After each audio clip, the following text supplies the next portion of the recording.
Halo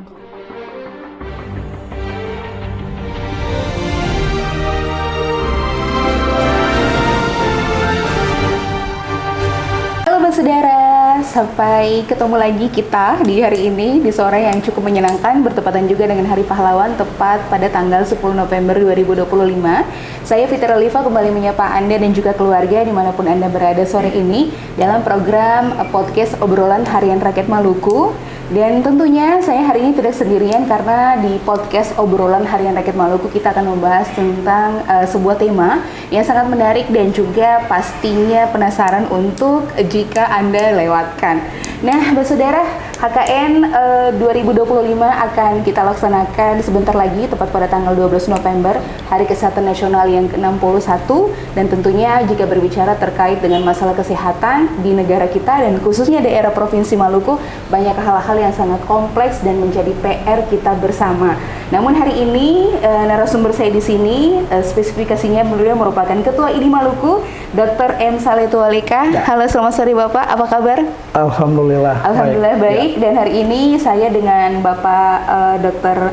Saleh Tualeka akan membahas tentang layanan, tantangan serta layanan kesehatan di daerah 3T khususnya di Maluku. Pak, walaupun terlambat saya ingin mengucapkan juga selamat untuk pelantikannya kemarin ya. Tanggung jawabnya cukup besar sekali. Siap. Dan pastinya juga mungkin bagi masyarakat ataupun juga saudara yang menyaksikan kami di YouTube maupun juga di Facebook, mungkin beberapa dari mereka tuh kurang mengetahui nih terkait dengan background Bapak sendiri selaku Ketua ID Maluku dan apa sih tugasnya seorang Ketua ID Maluku itu apa? Mungkin Bapak bisa share dulu kepada masyarakat kita yang sedang menyaksikan hari ini. Silakan Pak. Ya, baik. Bismillahirrahmanirrahim. Assalamualaikum warahmatullahi wabarakatuh. Selamat sore, saudara semua. Singkat beta sampaikan, beta pun profil, beta Dr. Saleh Tualeka, beta background sebagai dokter spesialis mata, sehari-hari bertugas di RSUP Dr. Johannes Lemena Ambon. Selain di organik di RSUP Lemena, beta juga punya tempat praktek juga di RSUD Masohi dan RSUD Karel Sasui Tubung Maluku Tenggara. Jadi ada 3 tempat praktek yang insya Allah selama ini rutin beta lakukan kegiatan pelayanan di sana. Ya, mungkin itu. Ya. Oke, jadi agak sibuk pastinya dong Pak ya, ditambah lagi jadi Ketua ID. Ya. Oke, jadi kita mau ke pertanyaan paling utama dulu nih Pak. Terkait dengan faktor utama apa saja yang menyebabkan keterbatasan dan juga layanan kesehatan terutama di daerah 3T di Maluku ini seperti apa sih? Ya. Nah, kalau kita bicara soal daerah 3T ini kan sebenarnya punya spesifikasi geografis yang sama. Nggak hanya dari sisi geografis tapi juga sosial budaya, sisi ekonomi juga sebenarnya kurang lebih sama.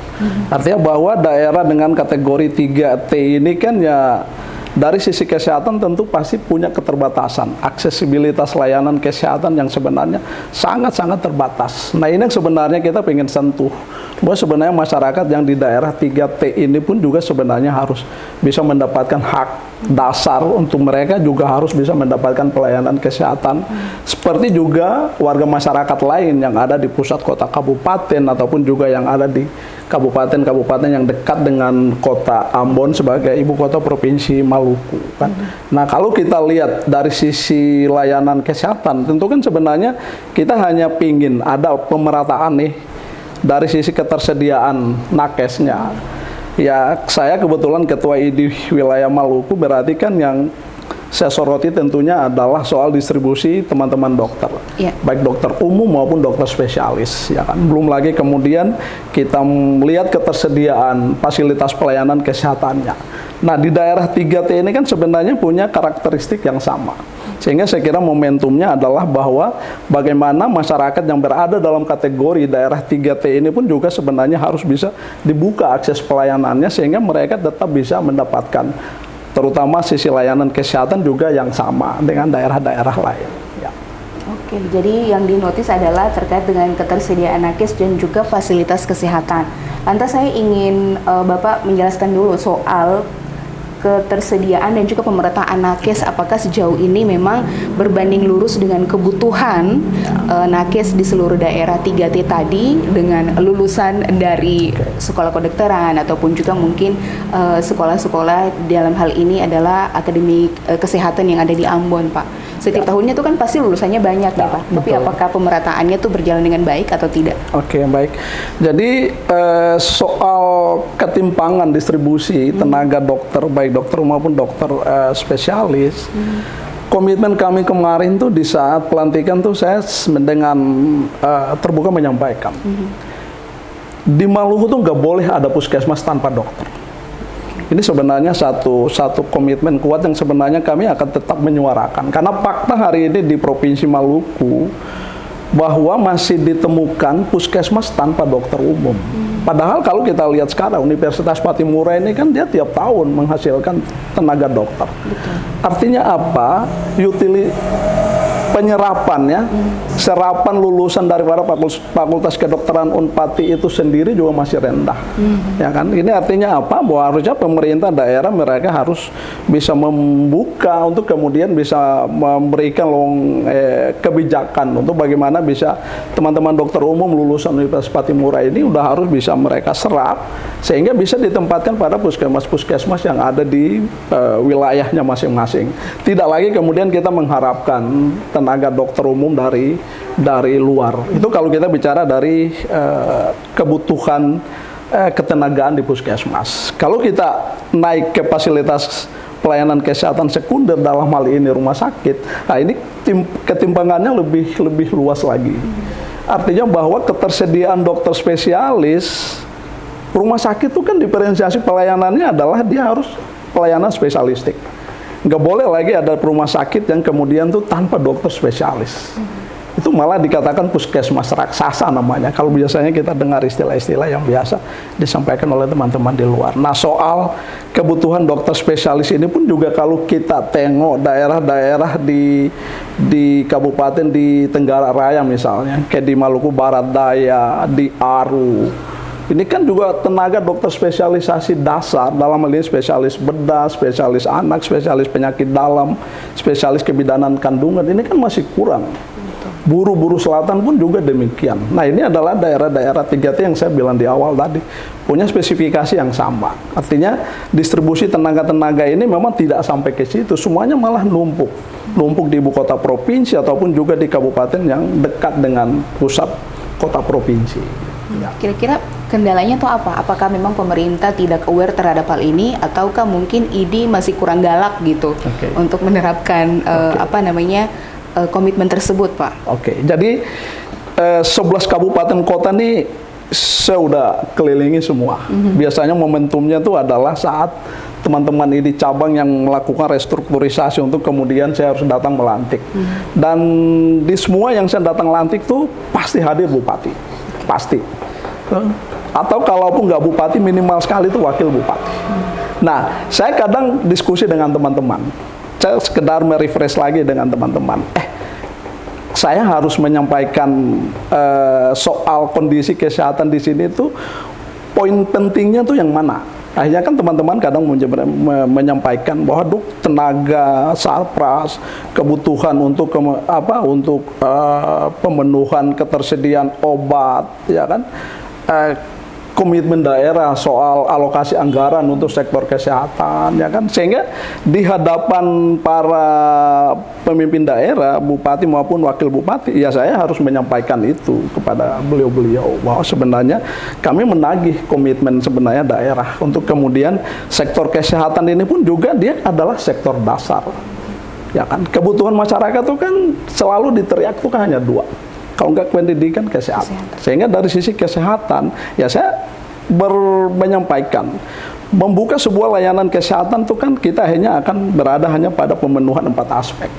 Bagaimana soal SDM-nya, bagaimana soal kelayakan sarana prasarana pelayanan kesehatannya, bagaimana komitmen daerah untuk menjamin ketersediaan obat, BMHP, alat-alat kesehatan, dan yang paling terakhir itu adalah bagaimana kebijakan politik anggaran di daerah untuk kemudian bisa mengalokasi sekian persen total APBD untuk pembiayaan sektor kesehatan. Sayang sekali nih kita punya Undang-Undang 17 sudah Undang-Undang 17 tentang kesehatan itu sudah tidak lagi ada pasal terkait mandatory spending. Mandatory spending itu belanja wajib yang harus dialokasikan oleh pemerintah daerah untuk sektor kesehatan.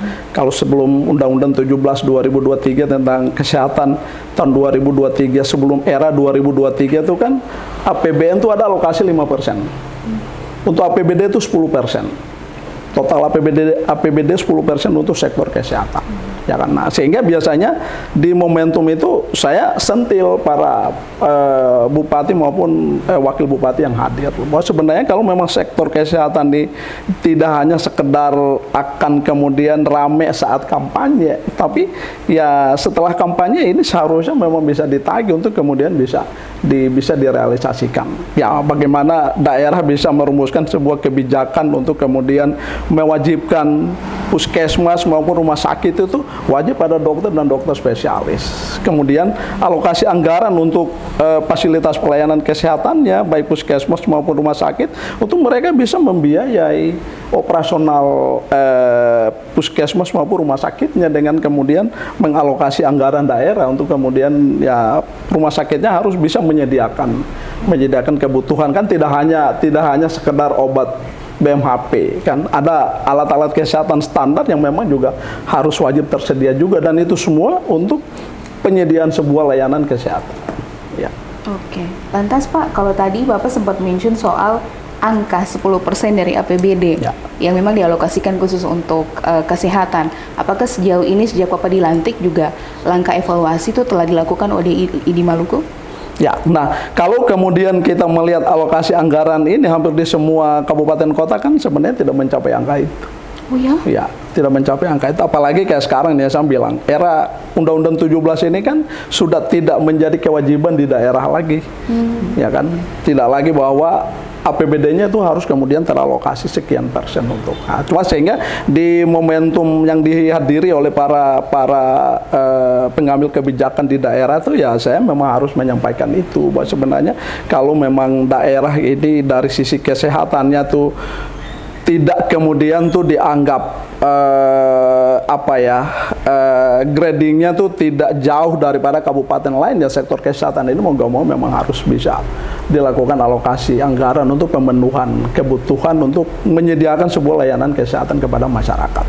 Ya kan? Nah itu kita baru pada soal penyediaan layanan kesehatan. Kita belum kemudian mengajak interkoneksi dengan dinas teknis lain, ya kan? Ya kan? Kayak misalnya nih rumah sakit dia punya dokter spesialisnya udah ada nih, punya kebutuhan obat alkesma. Tapi kalau akses masyarakat ke situ juga terhambat, otomatis kan juga itu juga menjadi sebuah permasalahan yang memang ini butuh kita membicarakan lintas sektor, sehingga ya dari sisi transportasi, dari sisi penyediaan sarana komunikasi, ini semuanya kita harus urun rembuk. Betul, jadi memang ini tidak bisa bergerak sendirian gitu ya, butuh dukungan dari banyak pihak juga. Semoga dari podcast ini juga pihak-pihak terkait ya bisa lebih peka lagi terhadap tingkat kesejahteraan masyarakat, khususnya dalam bidang kesehatan, apalagi di daerah 3T yang memang selama ini berita yang muncul tuh cukup bikin kita miris gitu ya. Kayak misalnya ada ibu yang melahirkan di tengah perjalanan, ataupun juga mereka yang terpaksa harus kehilangan nyawa ditandu karena perjalanan ke rumah sakit itu cukup jauh.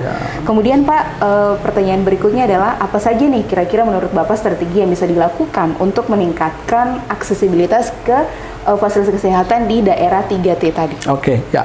Nah, saya bilang tadi, aksesibilitas ini kan berarti kan bagaimana kemudian layanan kesehatan ini betul-betul bisa terjangkau, ya kan? Sehingga untuk keterjangkauan ini kan ya itu tadi.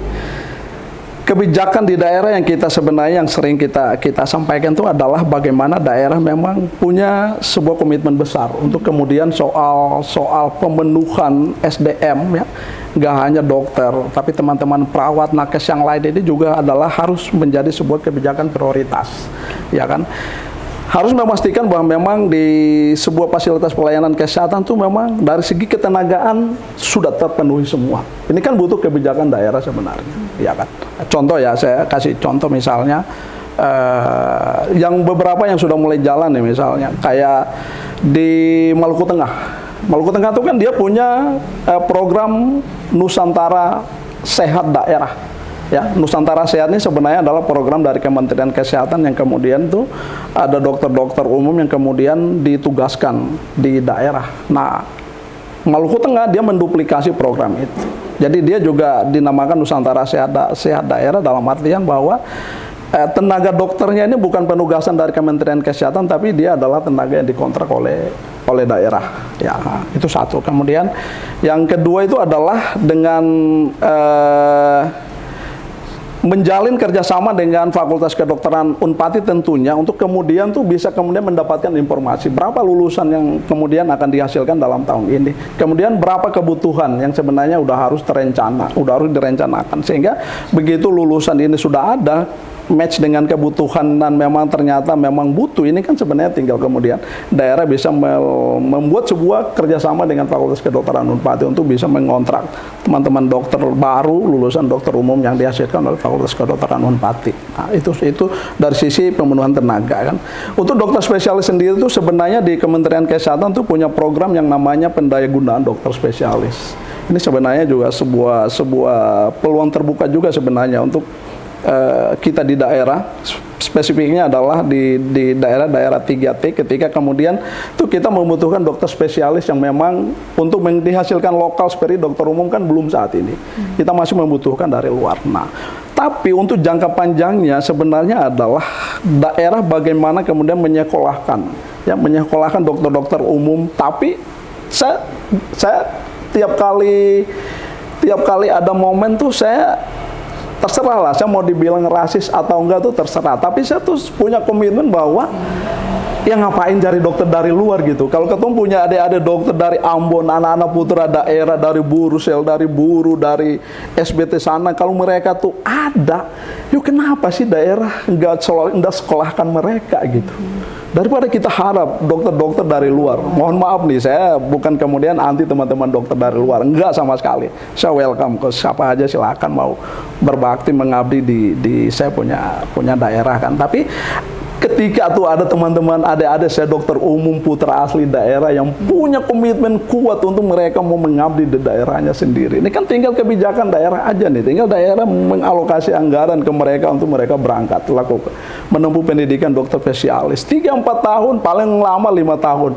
Mereka udah pulang, daerah udah punya tenaga dokter spesialis organik. Tidak perlu lagi capek-capek harus alokasi anggaran untuk kontrak dokter spesialis, harus lagi jalin kerjasama ke Kementerian Kesehatan yang secara anggaran lebih besar ketimbang daerah mengalokasi anggaran untuk kemudian putra daerah di situ sendiri yang disekolahkan. Apalagi sekarang skema pembiayaan kan tidak full dari pemerintah daerah. Banyak sebenarnya lembaga-lembaga donor di luar pemerintahan juga yang siap.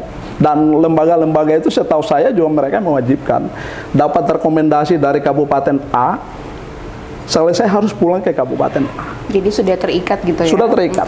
Jadi sebenarnya sih daerah harusnya sebenarnya bisa itu, betul ya.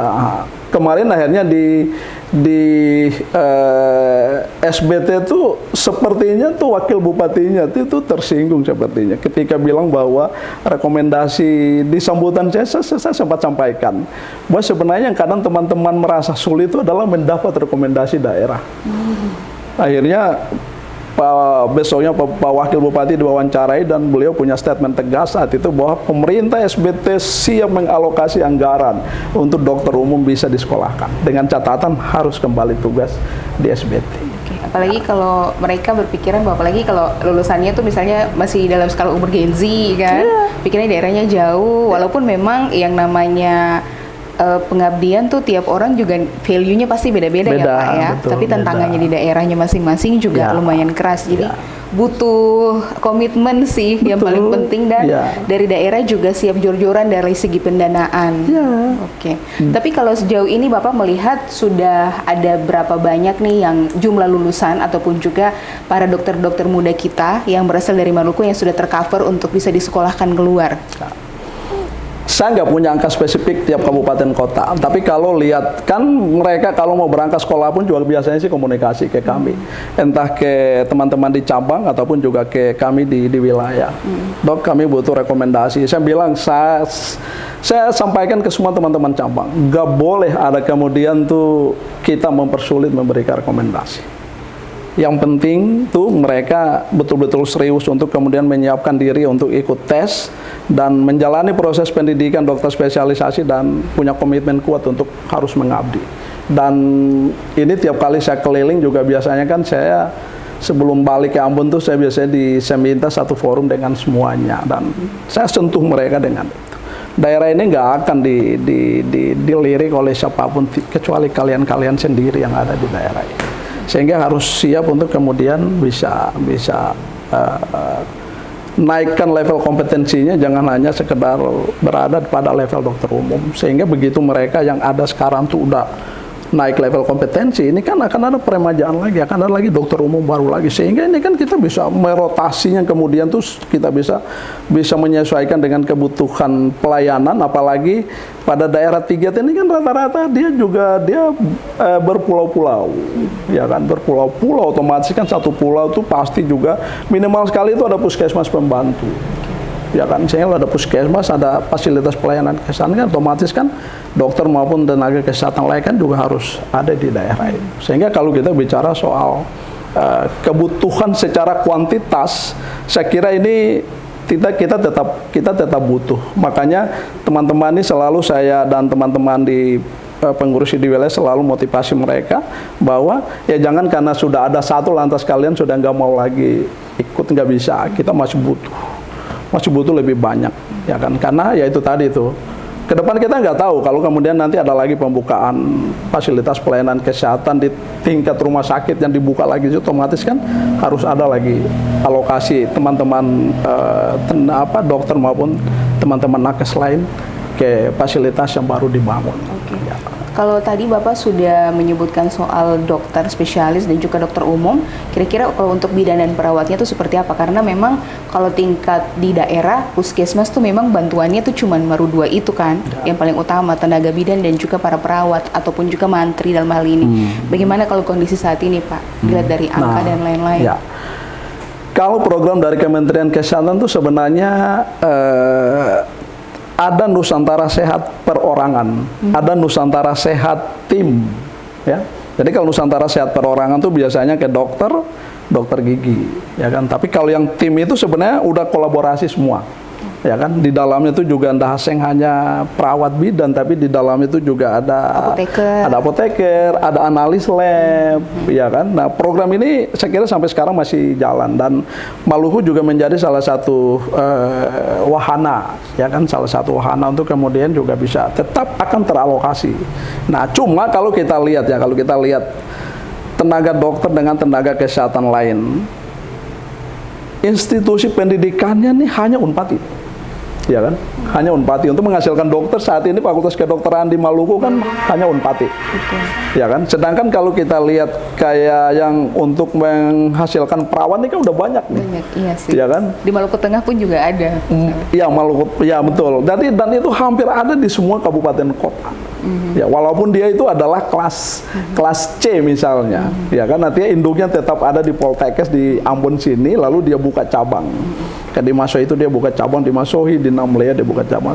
Sehingga sebenarnya secara kuantitas lulusan sebenarnya mereka lebih banyak. Mereka lebih banyak, ya kan. Sehingga kalau kita lihat ada di Puskesmas, Polindes maupun Pustu ini kan sebenarnya teman-teman yang sudah ada tuh adalah nakes non dokter, ya kan.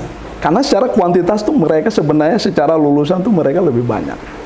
Ya kan. Nah, tinggal kemudian itu tadi itu bagaimana daerah kemudian harus bisa menganalisis kebutuhan untuk kemudian tenaga-tenaga ini memang juga harus tetap direkrut, ya kan. Karena untuk pelayanan kesehatan kan sebenarnya ada analisis beban kerjanya. Ya kan, ada analisis beban kerjanya, satu dokter itu harus ditemani oleh berapa perawat bidan gitu-gitu kan. Rumah sakit yang kemudian juga berdasarkan kelas juga tuh kan sebenarnya punya spesifikasi dalam hal analisis beban kerja, jumlah ketenagaannya itu sebenarnya sudah ada, ya kan. Cuma yang memang fakta yang ada sekarang di Maluku, kita geser di luar kota Ambon ya, kita geser di luar Maluku Tengah, tapi itu sebenarnya kita masih sangat kurang. Dan distribusinya memang saat ini memang sangat timpang. Semuanya numpuk ada sekarang di kota Ambon, di Maluku Tengah. Tapi untuk kalau kita udah bergeser ke daerah-daerah 3T misalnya kayak di Aru, MBD, SBB, SBT, Pulau Buru, Buru Selatan tuh sebenarnya kita sangat membutuhkan. Masih sangat kurang. Ya. Sehingga memang ya itu tadi tuh saya ya harus menyampaikan apa adanya. Di hadapan para pengambil kebijakan di daerah saya harus sampaikan.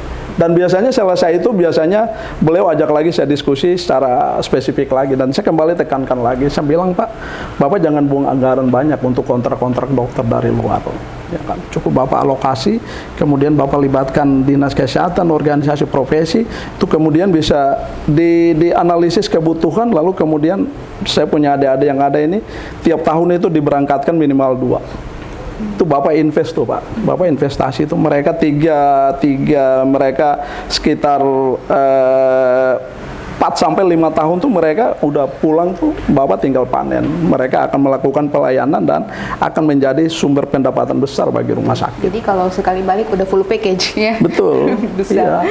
Jadi nggak rugi-rugi amat lah istilahnya gitu kan. Betul. Jadi untuk para kepala daerah, tolong masalah kesehatan jangan jadi jualan pas politik dan kampanye aja gitu ya. Betul. Tapi harus benar-benar konsisten dan juga berkomitmen. Ya. Dan kemudian Pak, kalau tadi kita berbicara tentang tenaga kesehatan, dokter, perawat dan lain-lain, kita kembali ke masyarakatnya dulu nih.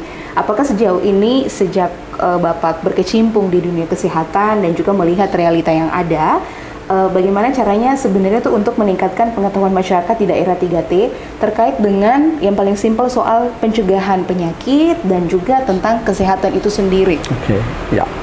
Nah, sebenarnya daerah 3T ini ya jangan juga kemudian kita kita kucilkan seperti apa, walaupun faktanya bahwa memang tidak hanya secara geografis mereka memang berada pada daerah-daerah yang jauh dari jangkauan kesehatan, jangkauan informasi, sehingga otomatis juga dari sisi pemahaman pengetahuan mereka pun juga, dan ini menjadi tantangan karena yang maksudnya sekarang juga kita masih temukan dukun-dukun di kampung. Nah itu karena itu tadi nggak ada fasilitas dan tenaga kesehatan yang ada di kampung mereka untuk kemudian suatu saat ketika mereka mengalami masalah kesehatan mereka punya tempat untuk mendapatkan pelayanan. Mereka bisa kapan saya bisa dilakukan edukasi, kapan saya bisa disuluh, bisa dilakukan penyuluhan. Karena saya ada kan, karena nggak ada ya kan.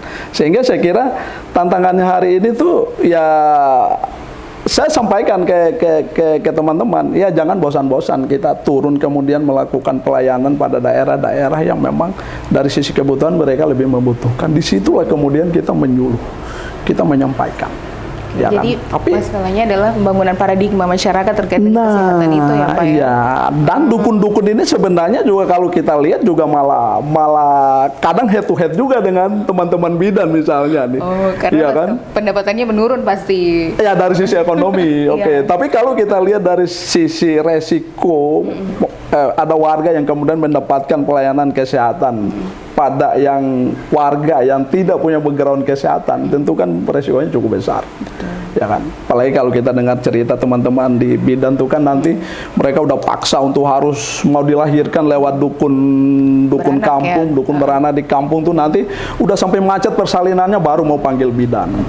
Itu bidan datang tuh kan biasanya kondisinya udah lain. Nah, ini yang memang menjadi tantangan tidak hanya bagi kami profesi dokter, tapi teman-teman kesehatan lain. Itu bagaimana sebenarnya masyarakat kita yang ada di daerah-daerah yang sedikit berada di yang sulit jauh dari akses keterbukaan informasi dan sebagainya ini jangan kemudian kita kucilkan, tapi memang harus tetap kita punya semangat, kita harus tetap punya program untuk kemudian bagaimana kita memberikan kesadaran ini ke mereka. Tapi lagi-lagi itu kita memberikan kesadaran, pemerintah daerah juga harus membackup juga, harus juga memastikan bahwa kami akan menyediakan fasilitasnya. Ya, kembali lagi ke tadi, penyediaan fasilitas layanan kesehatan tidak hanya sekedar bangunan fisik, pustu atau puskesmas pembantu atau puskesmas saja, tapi bagaimana daerah juga harus merelokasi kebutuhan tenaga di situ. Di dalamnya ada dokter, perawat, bidan. Kemudian daerah juga harus memastikan untuk operasional layanan itu juga tersedia obat, BMHP, alat-alat kesehatan standar yang digunakan biasanya dipakai untuk teman-teman nakes ini melakukan tindakan juga tersedia, ya kan? Jadi jangan paradigmanya hanya sekedar bangun puskesmas, tidak selesai itu.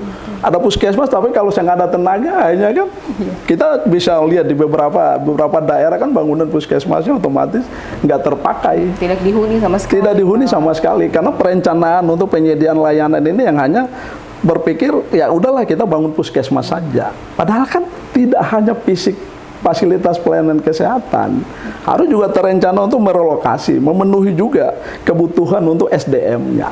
Dokternya harus dipastikan ada, kemudian perawat bidan dan tenaga kesehatan lain. Kemudian itu tadi disupporting kebutuhan-kebutuhan obat, kebutuhan-kebutuhan alat kesehatan yang itu dipakai untuk melakukan pelayanan kepada masyarakat. Lantas bagaimana dengan sisi pemberian sosialisasi misalnya terhadap penyakit-penyakit yang dalam hal ini mungkin harus dicegah sedari dini, misalnya stunting yang mempengaruhi angka kelahiran dan juga angka pertumbuhan, ataupun juga mungkin penyakit menular misalnya Pak yang sering sejauh ini sosialisasinya juga jalan.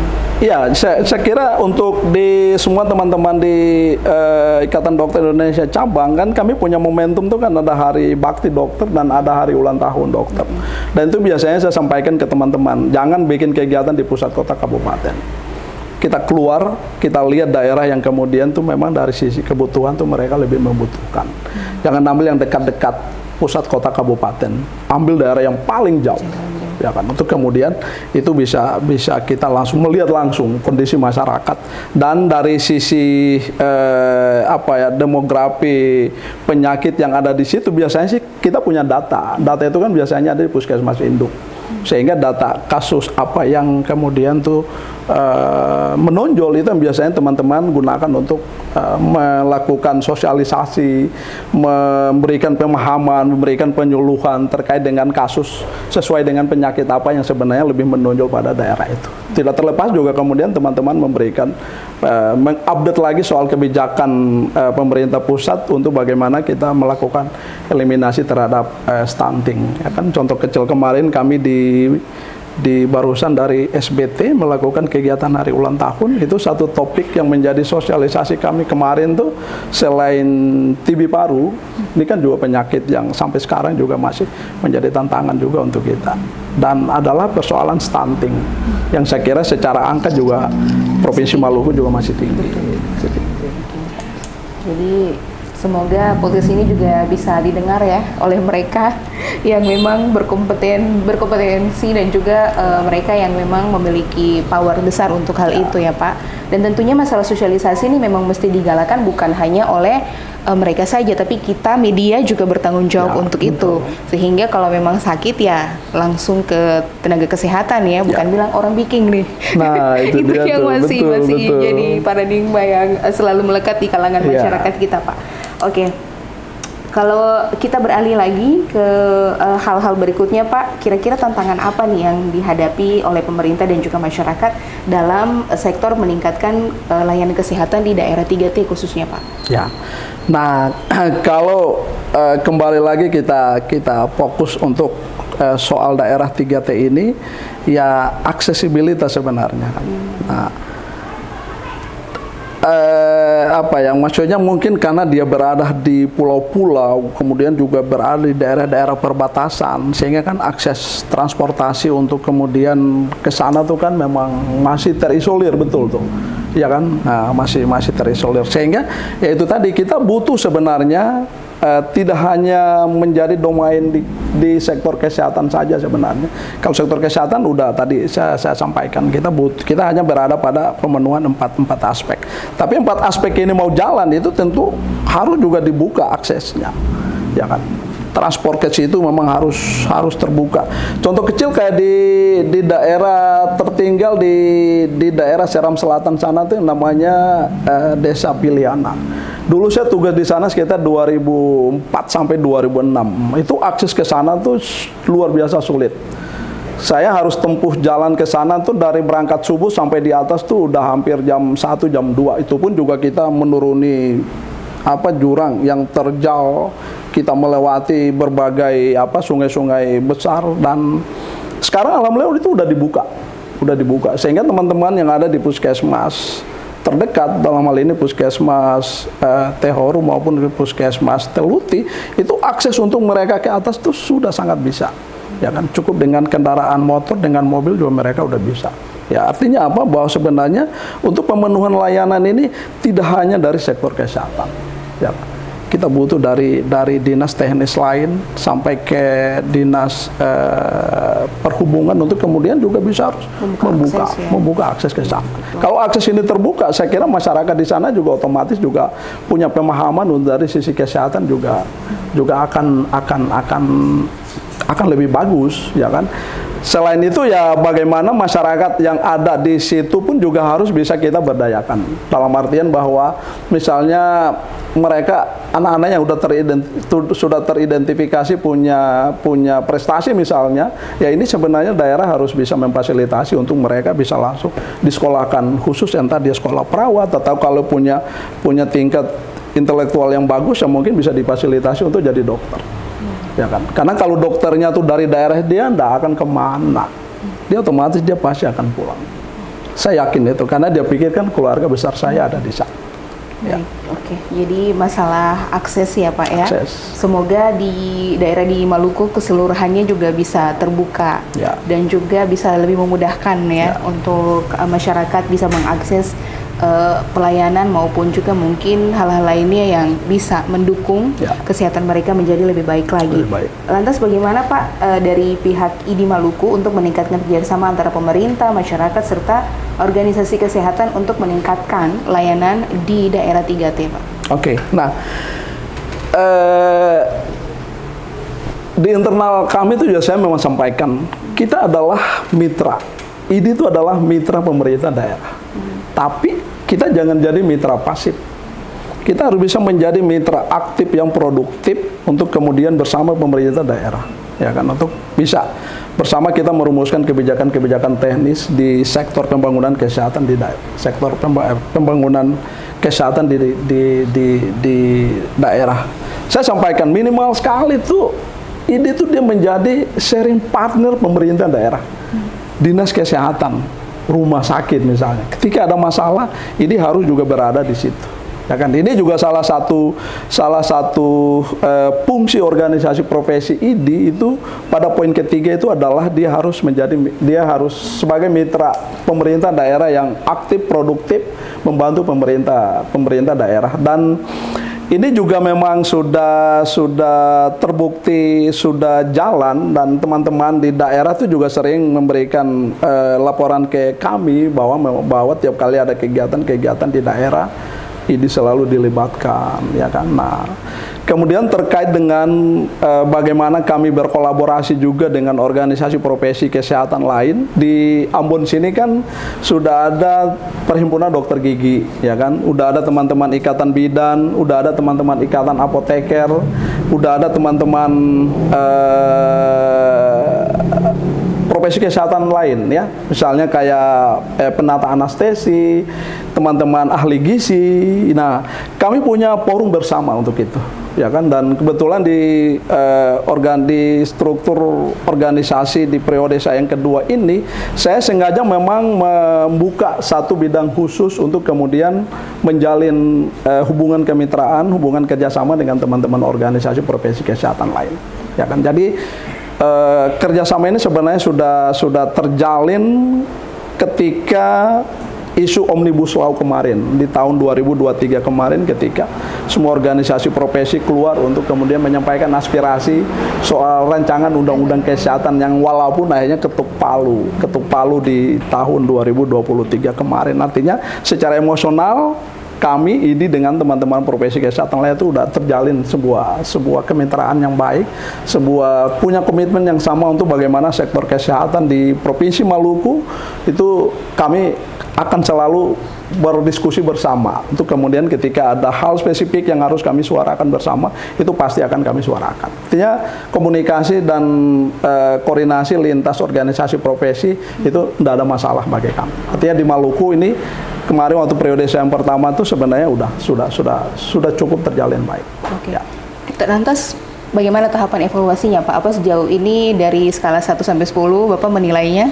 Sudah seperti apa tingkat keberhasilannya kerjasama tadi yang sudah terjalin? Kerjasama ya, iya. Kalau 1 sampai 10 sih saya masih melihat di angka 7. Angka 7? Ya, di angka 7. Artinya 7 ini artinya saya bisa mempertanggungjawabkan bahwa hubungan baik personal maupun antar pengurus dari ID dengan teman-teman organisasi profesi kesehatan lain ini sebenarnya nggak masalah. Ya kan, nggak masalah. Dan memang kami berapa kali berada dalam satu diskusi bersama untuk kemudian bisa mencoba nanti kami tinggal lihat momentum untuk nanti bisa kami bareng turun sama-sama dalam sebuah kegiatan sosial yang tentu skopnya akan lebih besar. Ya. Mudah-mudahan ya Pak, kita siap, juga tetap mendukung hal itu. Ya, siap. Lantas berikutnya adalah kebijakan apa nih yang bisa dilakukan oleh pemerintah untuk meningkatkan layanan kesehatan di daerah 3T kalau ditinjau dari perspektif Bapak selaku Ketua ID? Oke. Saya memang seng bosan juga untuk selalu saya sampaikan ya di hadapan para pengambil kebijakan di daerah. Saya kadang pingin mereka tuh ya saya hanya kadang juga menyampaikan bahwa sebuah daerah tuh kalau kita mau lihat bagaimana komitmen pemimpin daerahnya adalah ketika pemimpin daerah tuh mengalami gangguan kesehatan cukup batuk dan pilek saja. Apakah beliau mendatangi rumah sakitnya kah atau beliau meninggalkan daerahnya untuk berangkat keluar daerahnya? Saya kadang menyampaikan itu. Artinya apa? Bahwa sebenarnya saya ingin sentuh beliau-beliau ini bahwa fasilitas pelayanan kesehatan yang paling dekat itu adalah di daerah kita masing-masing. Kita nggak tahu kondisi emergensi, ya kan? Kalau kita mau coba flashback kemarin, kasus Sekda Kabupaten Buru yang mengalami serangan jantung karena harus dievakuasi ke Ambon menggunakan pesawat khusus, toh juga meninggal. Artinya apa? Ya rumah sakitnya harus disiapkan, rumah sakitnya harus difasilitasi. Untuk kasus-kasus life saving, kasus-kasus emergensi itu penanganan pertama tuh ada di rumah sakit terdekat. Nggak boleh bapak-bapak berpikir, gampang lah, saya kan bupati, saya gubernur, saya wali kota. Ketika saya lagi batuk pilek, saya terbang. Berobat aja ke Singapura. Berobat aja ke Singapura. Oke, kalau dalam kondisi yang masih bisa keluar. Iya. Tapi kalau emergensi, saya juga kadang menyampaikan juga, kalau yang bersangkutan, tapi ingat di situ ada orang tua kandungnya, ada keluarga kandungnya. Ketika terjadi emergensi, apakah memungkinkan untuk kemudian mau mencari jalur transportasi masuk kota Ambon? Kondisi emergensi itu kita tidak hitung jam, kita hitung menit, ya kan? Dalam beberapa menit tidak kemudian distabilkan, kita tidak bisa melewati fase kritisnya, ya selesai, ya kan? Sehingga ya kalau ditanya kemudian tuh apa yang bisa disampaikan, ya saya tidak ragu untuk menyentuh itu, bahwa sebenarnya ya kesehatan ini harus dianggap sebagai sektor penting karena dia bersentuhan langsung dengan pemenuhan hajat hidup masyarakat. Ya kan? Karena kita hidup mati masyarakat ya ada di dalam penyediaan layanan ini. Ya kan? Kalau itu tadi dalam kasus-kasus yang kita masih mobile, kita masih bisa untuk menjangkau fasilitas pelayanan kesehatan, is okay. Tapi kalau dalam kondisi emergensi, dalam kondisi serangan jantung yang kemudian itu sudah tidak sadar lagi, apakah memungkinkan untuk kita mau buru-buru ambil angkut di ambulan lalu kita tempuh jalur kurang lebih 4, 5, 6 jam untuk mencari fasilitas pelayanan. Sementara di daerah kita sendiri itu ada rumah sakit. Karena tidak semua daerah maupun juga tidak semua orang punya privilege untuk bisa menjangkau itu ya Pak ya. Tuh. Sebebel itu ya mereka ya. Iya. Enggak, maksudnya ini sebenarnya kan kita menyentuh bahwa sebenarnya sih ya fasilitas pelayanan kesehatan yang ada tuh jangan hanya dilihat dari sisi fisiknya saja, ya kan. Tapi ya itu tadi itu bagaimana dokternya harus ada, bagaimana anggaran untuk menjamin ketersediaan obat-obatan, bahan medis habis pakai. Kemudian ada alkes kecil, alkes standar juga sebenarnya juga harus teralokasi di sana. Dan yang terakhir itu adalah ya bagaimana daerah harus mengalokasi anggaran untuk kemudian pembiayaan sektor kesehatan. Dan juga mungkin kalau misalnya kepala daerahnya sendiri saja berobat ataupun juga mendapatkan layanan kesehatan di daerahnya sendiri, maka itu juga bisa membangun kepercayaan kan di masyarakatnya juga gitu, untuk jangan jauh-jauh ataupun juga jangan sampai lari ke dukun misalnya atau paranormal ya untuk mendapatkan pelayanan gitu Pak. Masyarakat otomatis akan percaya lah. Bupati saya aja berobat di rumah sakit daerah di RSUD Masoi misalnya kan, ya kan. Tidak kemudian bupatinya lagi nggak ada di tempat, begitu dicek kok lagi berobat di luar lah. Ini sebenarnya jadi sebuah ironi sebenarnya. Sehingga ya memang saya nggak masalah ketika agak sedikit keras menyampaikan ini, tapi ya ini tuh kepentingan beliau-beliau juga sebenarnya. Kita nggak tahu kondisi emergensi. Itu sebenarnya kan nggak hanya kasus di Buru kemarin kan, saya kira ada di daerah lain itu juga punya kasus yang sama karena proses evakuasinya yang begitu terlambat masuk ke pusat rujukan, akhirnya kan juga lewat. Nah ini kita nggak mau. Minimal tuh puskesmasnya difasilitasi untuk kemudian bisa melakukan pertolongan dasar yang bisa berusaha distabilkan untuk melewati fase kritis, udah layak untuk ditransfer, baru kita transfer ke pusat rujukan untuk penanganan yang lebih lanjut. Atau yang paling mirisnya lagi, jangan sampai sakit biasa dijadikan alasan gitu ya untuk meninggalkan tugas, meninggalkan daerah, untuk alasan pribadi misalnya. Oke Pak, kalau tadi kita berbicara soal teknisnya, nah bagaimana soal teknologinya nih Pak? Karena kan saat ini juga kita semua tahu bahwa yang namanya sektor kesehatan tuh berkembang pesat sekali. Seiring dengan bertambahnya penyakit nih yang ada di masyarakat. Lantas bagaimana ID memfasilitasi untuk peningkatan akses teknologi kesehatan di daerah 3T. Ya. Nah, betul tadi disampaikan bahwa sebenarnya perkembangan teknologi kedokteran sekarang ini kan sebenarnya udah sangat-sangat maju, ya kan. Nah, tapi kalau sedikit kita update soal penyediaan layanan kesehatan yang terbaru sekarang di Provinsi Maluku, bahwa saat ini kan kita punya RSUP Lemena yang ada di Poka ya, ada di pusat kota provinsi. Ini kan RSUP Lemena ini kan akhirnya sudah bisa melakukan penanganan pada pasien-pasien jantung ya, kateterisasi jantung, operasi bypass yang itu kemarin tuh semuanya harus dirujuk ke Jakarta, ke Makassar. Sekarang kan semuanya alhamdulillah udah bisa. Dan yang paling terbaru sekarang ini kan adalah soal layanan kemoterapi, layanan kanker. Ya, layanan kanker kan sudah tidak lagi, masyarakat kita tidak perlu lagi antrian panjang di Makassar ataupun di Darmais Jakarta kan, mereka udah bisa di sini nih. Nah ya kan, sehingga saya kira kita sebenarnya secara konsep nih kita pingin ya, kita menginginkan sebenarnya harus ada juga pusat-pusat layanan yang serupa. Apalagi di Maluku kan kita punya sistem pelayanan kesehatan ini kan berbasis gugus pulau.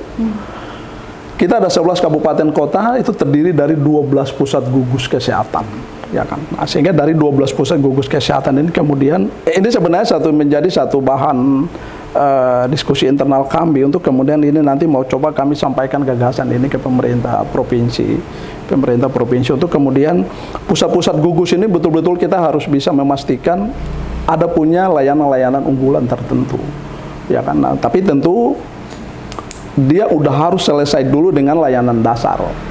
Layanan dasar ini artinya pemenuhan akan dokter spesialis dasar tuh harusnya itu sudah selesai dulu. Baru kemudian kita mulai berpikir untuk kemudian membuka layanan kesehatan, layanan kesehatan lanjutan yang di luar layanan dasar tadi itu.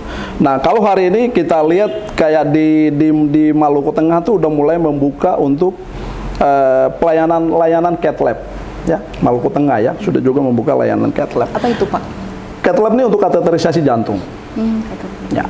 Di Maluku Tenggara juga, Maluku Tenggara dan Kota Tual juga saya kira juga menyiapkan hal yang sama, ya kan. Dua ini kemungkinan nanti ada yang menjadi satu pusat layanan kateterisasi jantung juga, sehingga ya ini memang dari segi provinsi pun juga sebenarnya ini harus ada juga di beberapa kabupaten kota. Di Seram juga misalnya. Ya, di Seram, di daerah Buru, kemudian di daerah Tenggara Raya. Tenggara Raya ini kalau kita lihat kan daerahnya cukup luas nih, sehingga memang di sana juga harus ada juga pusat-pusat layanan-layanan unggulan lain di luar layanan kesehatan dasar. Cuma ya kembali lagi tadi, kita mau berada pada tahapan layanan lanjutan ini, layanan dasar ini masih bermasalah sampai sekarang. Jadi kalau layanan yang dasarnya sudah tidak lagi bermasalah, sudah efektif, bisa di-upgrade. Kita harus gitu meng-upgrade. Kita harus bisa mampu mengidentifikasi untuk kemudian ada layanan unggulan berbasis spesifikasi daerahnya masing-masing tentunya. Misalnya kayak di Maluku Tenggara ternyata kasus jantung banyak, ya udah kita bisa mengupayakan untuk menjadi satu pusat layanan jantung. Itu bisa mengcover seluruh daerah Tenggara Raya. Ya, kan? Itu kira-kira progresnya sudah seperti apa Pak di kawasan Maluku Tenggara? Kalau di Maluku Tenggara saya kebetulan juga karena punya SIP juga di sana, dan saya lihat penyediaan sarprasnya oleh Dinkes Kesehatan tuh sebenarnya sudah ada. Sudah ada. Cuma ini kan biasanya dia mendapat bantuan peralatan dari Kementerian Kesehatan. Ya, sehingga ini nanti mungkin tinggal dikoordinasikan pemerintah daerah ke Kementerian Kesehatan untuk kemudian bisa mendapatkan alokasi pemenuhan alat kesehatan, karena memang dari segi biaya untuk pengadaan alatnya itu memang cukup besar. Dan itu kebetulan Kementerian Kesehatan juga punya anggaran untuk pengadaan alat-alat itu yang biasanya dialokasikan untuk daerah Indonesia Timur. Oke. Ya. Kalau dari segi waktu Pak, kira-kira kapan baru benar-benar final? Itu saya belum bisa pastikan. Saya belum bisa pastikan. Artinya secara konsep untuk kemudian penyediaan ini sebenarnya sudah jalan saat ini. Dari kapan Pak? Ya, kalau contoh kayak di Maluku Tengah itu kan sebenarnya dia punya bangunan untuk alat cath lab-nya kan sudah ada sebenarnya. Tinggal kemudian Kementerian Kesehatan membantu untuk penyediaan alat cath lab-nya itu, ya kan. Tapi dari segi ketersediaan sarprasnya itu sudah ada. Kemudian nanti tinggal alatnya ada, kemudian tinggal daerah melengkapi pemenuhan tenaga-tenaga teknis untuk bisa mengoperasionalkan peralatan dimaksud. Oke, siap. 2 pertanyaan terakhir ya Pak. Siap. Obrolannya seru sekali tapi. Dan bagaimana caranya dari ID untuk meningkatkan partisipasi masyarakat dalam sektor peningkatan layanan kesehatan di daerah 3T Pak? Oke, jadi kami tuh karena punya jejaring sampai di kabupaten kota ya. Dia di 11 kabupaten kota, alhamdulillah di periode saya yang pertama kemarin tuh kami udah melakukan pemekaran satu ID cabang, dalam hal ini di Maluku Barat Daya, lepas dari ID induknya dulu di Kabupaten Kepulauan Tanimbar, ya kan. Sehingga ya praktis hari ini 11 kabupaten kota tuh ada 10 cabang ID, ya. Teman-teman di Maluku Tenggara dan Kota Tual itu masih bergabung dalam satu ID cabang, masih, karena secara geografis kan juga mereka juga sama. Ya, tidak hanya pisah satu jembatan yang sekitar 20 meter aja tuh kan, jadi tidak masalah untuk kemudian mereka bisa bergabung dalam satu ID cabang. Nah, sehingga ya teman-teman yang ada di semua cabang, terutama di daerah 3T, itu yang selalu saya sampaikan ke mereka bahwa buat kegiatan jangan dalam pusat kota. Terakhir kemarin dari teman-teman di Kabupaten Kepulauan Tanimbar, mereka menggelar kegiatan hari ulang tahun dokter tuh, mereka nyebrang ke pulau. Saya telepon, Dokter Priska, daerahnya sulit ya. Waduh dok, luar biasa. Ya kan? Artinya apa? Bahwa komitmen dan kepedulian teman-teman untuk kemudian mau menyentuh kita punya masyarakat yang masih berada di daerah 3T, terutama yang di pulau-pulau ini, saya yakin itu masih cukup tinggi dan itu akan selalu ada. Artinya teman-teman akan selalu menyediakan waktu, menyediakan tenaga untuk kemudian mau ke daerah situ untuk tetap bisa melihat masyarakatnya juga yang ada di situ. Saya selalu sampaikan ke mereka, hak yang ada di dalam pusat kota kabupaten itu sama loh dengan teman-teman masyarakat kita yang ada juga di luar itu. Sehingga ya jangan kemudian ini diabaikan, ya kan. Teman-teman harus bisa berupaya semaksimal mungkin meminta dukungan pemerintah daerah untuk bisa mendapatkan fasilitas seminimal apapun, dan itu harus bisa untuk kita bisa menjangkau daerah-daerah tersebut sehingga masyarakat juga merasa bahwa oh ya kami juga memang bagian dari warga kabupaten yang punya hak yang sama untuk mendapatkan pelayanan kesehatan. Betul, ya. Pak. Oke. Dan ini kan tanggal 12 November nih kan Hari Kesehatan Nasional nih, Pak. Bapak selaku Ketua IDI Maluku punya harapan apa sih terhadap progres untuk pelayanan maupun juga akses kesehatan di Maluku yang bisa Bapak sharing di sini, dan harapannya tuh ke depannya seperti apa, Pak? Ya. Momentum Hari Kesehatan Nasional ke-61 tahun 2025 tentu tidak hanya sekedar kita melewati sebagai sebuah seremonial perayaan, peringatan, ya kan, tapi sebenarnya harus memang terbersit sebuah harapan, sebuah sebuah komitmen bersama untuk ya kita bicara sektor kesehatan di daerah ini kan tantangannya cukup besar, ya kan. Tentu di internal teman-teman dokter saya Provinsi Maluku, saya harus sampaikan bahwa momentum Hari Kesehatan Nasional ini kita harus jadikan sebagai sebuah momen untuk kita harus tetap berada dalam komitmen besar untuk kemudian pemenuhan pelayanan kesehatan yang menjadi hak dasar daripada seluruh warga masyarakat yang ada di provinsi, terutama di daerah kabupaten yang masih tergolong 3T, harus tetap menjadi komitmen bersama untuk kita semua, sehingga ya kita harus mampu untuk kemudian menjangkau mereka, kita harus mampu kemudian mendekatkan akses pelayanan kesehatan, apalagi kan saya yakin teman-teman yang turun kan tidak hanya pelayanan dokter umum, tapi teman-teman dokter spesialis itu juga saya yakin sungguh teman-teman masih punya niatan, masih mau untuk turun bersama dengan organisasi IDI, teman-teman di IDI cabang untuk melakukan kegiatan itu, kegiatan pelayanan itu. Kemudian kepada pemerintah daerah ya sebagai anak daerah, jujur saya harus sampaikan bahwa penyediaan layanan kesehatan di luar kota Ambon ya, di luar kota Ambon sama beberapa kabupaten terdekat kota Ambon ini masih jauh dari harapan kita semua, ya kan. Saya sebenarnya selalu berupaya untuk menyentuh bagaimana para pengambil kebijakan di daerah, ya, Bapak Ibu para kepala daerah, Bupati, Pak Gubernur, Pak Bupati, Pak Wali Kota, untuk kemudian sektor kesehatan ini harus tetap menjadi sektor yang prioritas, karena itu tadi ini menyangkut dengan pelayanan kepada masyarakat, ya kan. Jangan lagi kemudian tuh sebuah rumah sakit yang penyediaan layanannya ya akhirnya hanya ya mohon maaf nih, hanya asal-asalan saja. Masyarakat tidak mendapatkan hak yang sepenuhnya, ya kan. Masyarakat masih harus dikasihkan kertas resep untuk beli obat sendiri di luar. Ini sebuah hal yang miris sebenarnya, ya kan, sehingga ya ini tentu memberikan, ya saya harus menyampaikan ini sehingga bapak-bapak bisa punya komitmen untuk bagaimana soal pelayanan kesehatan di daerah ya terkait dengan pemenuhan baik ketenagaan dokter maupun tenaga kesehatan lain, kemudian kondisi sarana prasarana pelayanan kesehatan yang layak, dan komitmen untuk menjamin ketersediaan obat dan perbekalan farmasi lain, penyediaan alat-alat kesehatan dasar, dan yang paling penting itu adalah bagaimana komitmen lewat kebijakan politik anggaran di daerah untuk kemudian ada alokasi anggaran dari APBD di daerah untuk mengalokasikan untuk pembiayaan sektor kesehatan. Semua ini saya sampaikan agar ya masyarakat betul-betul merasakan bahwa kesehatan itu adalah hak dasar.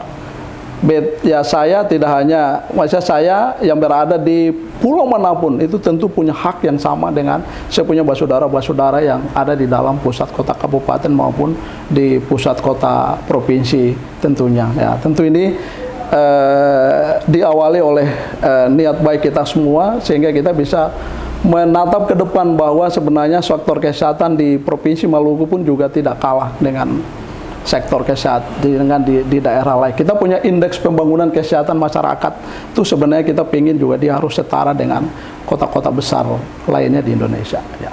Oke, itu harapan bersama ya Pak ya. Terima kasih banyak sudah mewakili. Terima kasih. Dan semoga juga hal ini bisa tersampaikan ya kepada orang-orang yang mungkin memang bukan hanya dari dinas ataupun juga mungkin dari pihak pemerintahnya saja, tapi mungkin ada organisasi-organisasi, komunitas-komunitas anak muda yang bergerak juga di bidang kesehatan dan aware terhadap hal itu, bisa bersama-sama untuk kolaborasi ya dengan ID dalam hal ini untuk bisa memperkaya dan juga memperluas sosialisasi kesehatan kepada masyarakat dan menjadikan kesehatan itu bukan hanya menjadi ya mungkin iming-iming saja atau hal-hal yang hanya jadi privilege jualan gitu ya, jualan juga jualan politik yang sulit untuk diraih, tapi memang benar-benar dalam bentuk aksi gitu aksi nyata lewat sebuah kebijakan daerah yang punya keberpihakannya memang nyata, dan itu bisa kita melihat tuh dari ya bagaimana sebuah fasilitas pelayanan kesehatan tuh